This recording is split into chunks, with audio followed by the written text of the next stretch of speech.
ও আমার প্রিয় ভাইরা, রসুলের হক তিনটা। রসুলের হক তিনটা। প্রথম হক রসুলের উপরে ঈমান আনা, 2 নম্বর হক রসুলের সুন্নতের উপরে আমল করা, 3 নম্বর হক রসুল পাক সাল্লাল্লাহু আলাইহি ওয়াসাল্লামের উপরে বেশি বেশি দুরূদ শরীফ পড়া।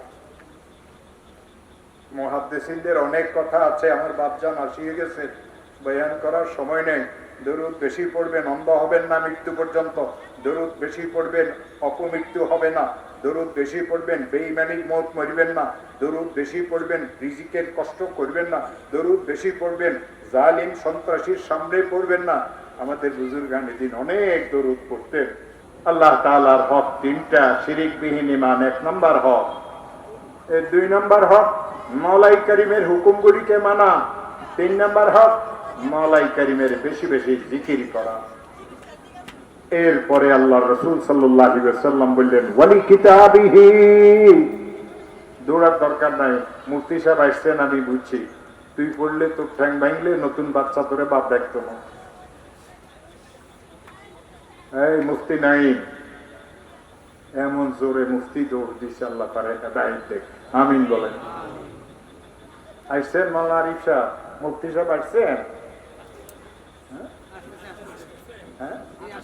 আসছেন, আসতেছেন, চলেন। যতক্ষণ আসবে না ততক্ষণ তো আমি বলতে পারবো। আল্লাহ রসুল বললেন, আল্লাহর কিতাব কোরআন শরীফের সাথে, আল্লাহর কিতাব কোরআন শরীফের সাথে ভালো ব্যবহার করার নাম দ্বীন। ওয়ালি কিতাবিহি। আপনি কোরআন শরীফের কি খায়ের খাহি করবেন? সরো, এই সরো, ভিডিও না, সরো। আমার বাপেরা আমার কাছে আসতে দেন।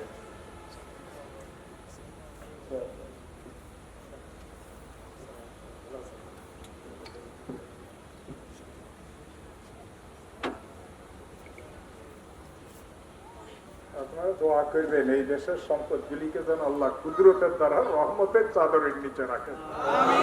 আমরা তো ৭৪-৭৫ বছরের বুড়া হয়ে গেছি, কখন চলিয়ে যায় বলতে পারি না। আল্লাহ যেন এদের হাতে দ্বীনের ঝান্ডাকে বুলন্দ করে। আমি খুব সংক্ষেপে বলিয়ে দেই। আল্লাহ রসুল বললেন, কুরআনে কারীমের সাথে খায়ের খাহি করা। মুহাদ্দিসিন লিখেছেন, কুরআনে কারীমের সাথে খায়ের খাহি করা মানে কোরআনের হককে আদায় করা। কোরআনের হক 5টা, কোরআনের হক 5টা। কোরআনের প্রথম হক কোরআনের উপর ঈমান আনা। হাযা কালামু রাব্বি। কোরআনে কারীমের 2 নম্বর হক কোরআনে কারীমকে তেলাওয়াত করা। কোরআনে কারীমের 3 নম্বর হক কোরআনে কারীমকে বুঝা। তাহলে সৌদি আরবের সিটি উল্টাই ঘন্টাই দেখেন, কিছুই বুঝেন না, লাভ আছে? কোরআনে কারীমের 3 নম্বর হক কোরআনে কারীমকে বুঝা। কেউ আমাকে বলতে পারেন, হুজুর আমি তো তেলাওয়াতে করতে পারি না, বুঝুন কিভাবে? মুহাদ্দিসিন লিখেছেন, যারা কোরআনের পাখিদের সহযোগিতা করে, কোরআনের ঘরের সহযোগিতা করে, আহলে কোরআনকে ভালোবাসে, কিয়ামতের ময়দানে যারা কোরআনে কারীমকে বুঝে, আল্লাহ তাদের সাথে তাদের হাসর করবে।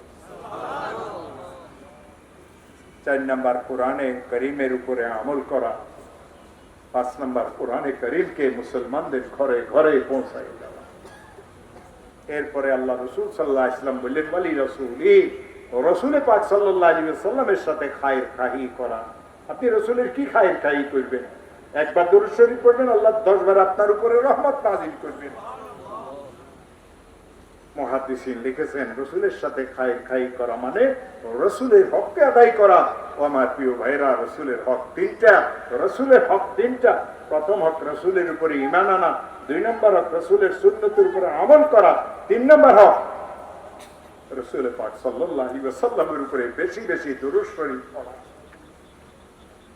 মুহাদ্দিসিনদের অনেক কথা আছে, আমার বাপজান আসিয়ে গেছে, বয়ান করার সময় নেই। দরুদ বেশি পড়বেন, অন্ধ হবেন না মৃত্যু পর্যন্ত। দরুদ বেশি পড়বেন, অপমৃত্যু হবে না। দরুদ বেশি পড়বেন, বেঈমানির মওত মরবেন না। দরুদ বেশি পড়বেন, রিজিকের কষ্ট করবেন না। দরুদ বেশি পড়বেন, জালিম সন্ত্রাসীর সামনে পড়বেন না।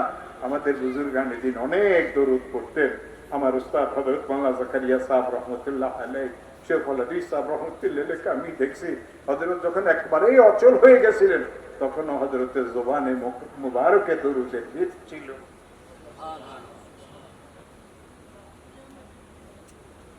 এরপরে আল্লাহ রাসূল সাল্লাল্লাহু আলাইহি ওয়াসাল্লাম বললেন, ওয়ালি আইম্মাতিল মুসলিমিন।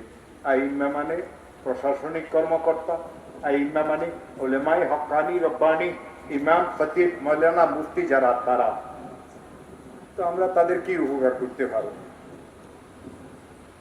মুহাদ্দিসিন লিখেছেন হক্কানি রব্বানি আলেমদের এবং নির্বাহীদের তাদের সাথে খায়ের খাহি করা মানে তাদের হককে আদায় করা।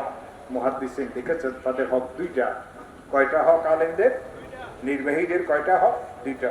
আসসামউ ওয়াত তাআ, তারা যেটা বলে এটা শুনতে হবে, এটাকে মানতে হবে, শুনলেন মানলেন না কোনো না। আসসামউ ওয়াত তাআ, আসসামউ ওয়াত তাআ। এরপরে রাসূল করিম সাল্লাল্লাহু আলাইহি ওয়াসাল্লাম বললেন ওয়ালি আম্মাতিহিম অথবা ওয়ালি আম্মাতিল মুসলিমিন, সাধারণ মুসলমানদের হককে আদায় করা। সাধারণ মুসলমানদের হক কোন হাদিসে আসছে 5টা, কোন হাদিসে আসছে 6টা। সালাম করলে ওয়ালাইকুমুস সালাম বলা, আগে সালাম করা, সালাম নেওয়ার জন্য বসিয়ে না থাকা।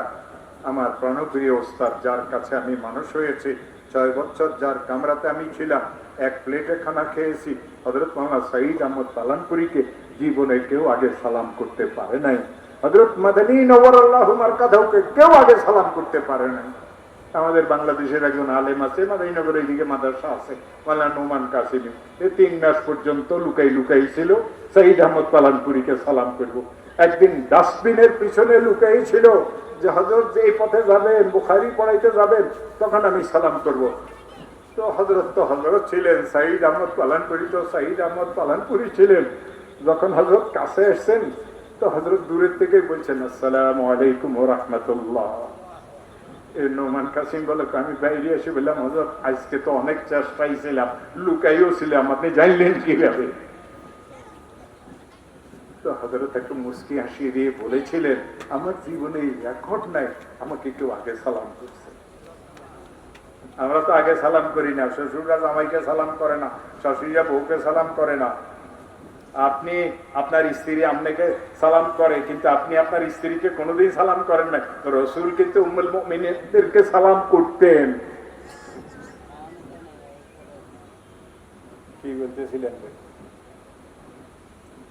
ওয়ালি আম্মাতিল মুসলিমিন, সালামের উত্তর দেওয়া, সালাম করলে সালামের উত্তর দেওয়া। 2 নাম্বার হইলে সালামের পরে মুসাফা করা, 2 হাত দিয়া। কারো মাজুর হইলে 1 হাত দিয়া করলেও গুনাহ নাই, 2 হাত দিয়ে করতে হবে। এটা যেরকম একদল বলে 2 হাতে না করলে এটা লামা যাবি, আরেক দল বাইরে সেগুলোকে 1 হাতে 2 হাতে যদি মুসাফা করে এগুলো বেদাতি। বুঝেন না? এই 2টা কিন্তু ভণ্ড। 2টা কি? আরে একজন লোকের নাকও তো চুলকাইতে পারে, নাক চুলকাইতে চুলকাইতে হুজুরের লোকে যদি মুসাফা করে গুনাহ হইব। তবে গুনাহ হইব কখন জানেন? যখন 2 জন মুসলমান হাত মিলাইবে। আল্লাহ রাসূল বলছেন তোমরা একটা ছোট্ট দোয়া পড়ো, ইয়াগফিরুল্লাহু লানা ওয়া লাকুম। মুসনাদে আহমদে হাদিস আছে, হযরত মাওলানা সঈদ আহমদ পালানপুরী হাদিস আমাদেরকে শিখাইছেন, শুনাইছেন।